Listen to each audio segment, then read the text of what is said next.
All right, guys, so movement of the week is holds. Holding a position and resisting movement that we don't want. And that's really what stability is all about. So gravity is going to be pushing down on us, and we're fighting that. We're fighting for neutral against that load.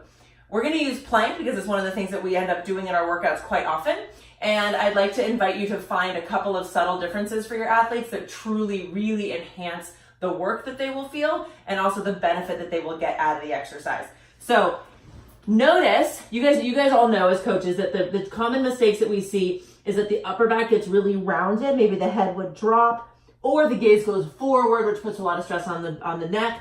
But that upper back being rounded gives us more time probably to handle the plank position because it stacks the bones on each other. So the muscles don't have to work as hard, which is okay, but it's also, if we're going for endurance, I guess there it would be okay, but our purpose is to build stability. So if we're truly wanting to build stability in that exercise, we don't want to be in that rounded back position. Also, so many of us end up spending so much time in that position, we don't really want to exercise in it and reinforce it. So my suggestion is to really kind of help your athletes find the difference between this and this and this and this before they go into plank, because it's really hard to fix it once you're loaded, especially if that's kind of the path of least resistance. We go to our habits once we're loaded in the plank position. But if you kind of practice that prior to going in, maybe on your hands and knees, you can kind of work on this. There's not a whole lot of work in my core or my shoulders right now, and I can work on finding that movement.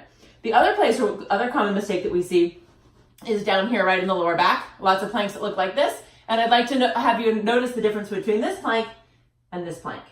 My pelvis has not moved a whole lot, but the way I feel here, what I feel here is back compression, a lot of work in my shoulders, not a whole lot going on in my abs or in my glutes. If I just make that change and I'm squeezing my glutes and my belt buckle's kind of rolling toward my belly button and I've got more of a neutral spine, now I feel all kinds of extra work in the abdominal area. The whole front side anterior chain of the body is working together.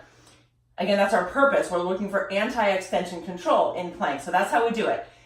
One way that you can activate, a cue that you can give that really makes a huge difference is to just give a little bit of a pull from the elbows or the hands, whichever point's on the floor, toward the toes.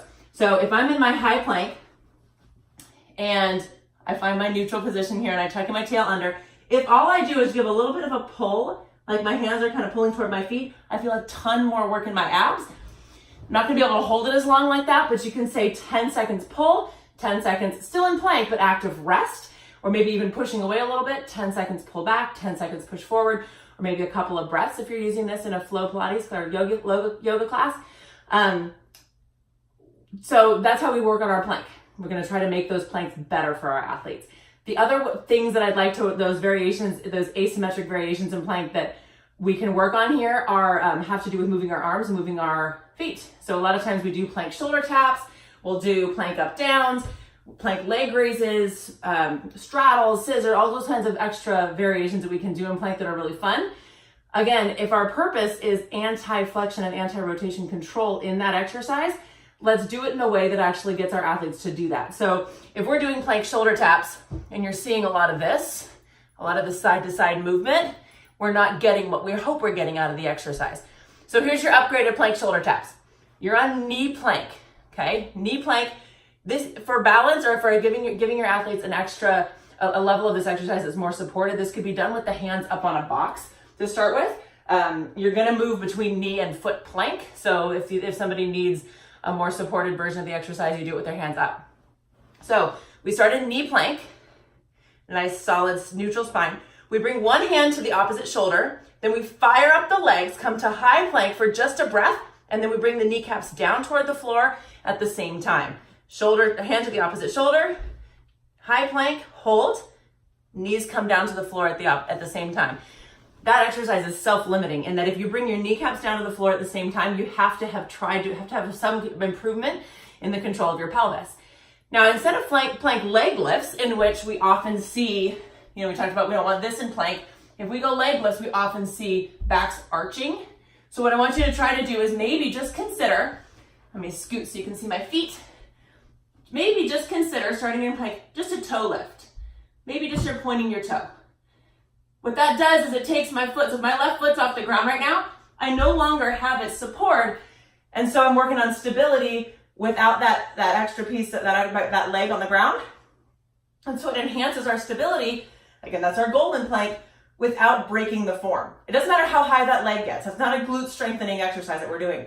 What we're doing is, can you support yourself and stay in that neutral position without the support of that leg? So really, a toe lift is all we need. And sometimes if we word it differently like that, the athletes will have a different mindset about what the exercise is supposed to be, and they may get more out of it.